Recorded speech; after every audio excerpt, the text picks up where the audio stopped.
ജനിച്ച സ്ഥലം അങ്ങ് ചൈനയിൽ 2014. പിന്നീട് 2015 ഇന്ത്യയിൽ വന്നിറങ്ങി.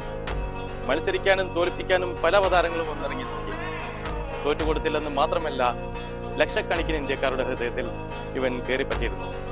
അതെ, ഹ്യുണ്ടായി ക്രെറ്റ എന്ന മഹാ കണ്ടുപിടുത്തം.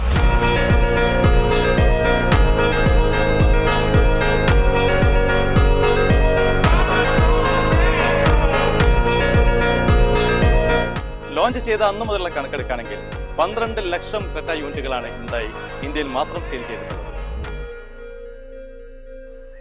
ബുക്കിംഗ് പീരീഡ് 8 മാസം വരെ നീണ്ടു നിന്നിട്ടും 1000-ഓ 10,000-ഓ ലക്ഷമോ ആയിക്കോട്ടെ, പ്രീമിയം കൊടുത്ത് സ്വന്തമാക്കാൻ ഞങ്ങൾ തയ്യാറാണെന്ന് പറഞ്ഞ് വാഹനപ്രേമികളും മുന്നോട്ട് വന്നു.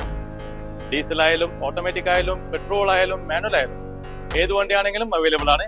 കറക്സുമായി കോൺടാക്ട് ചെയ്യുക. Until next video, have A nice day.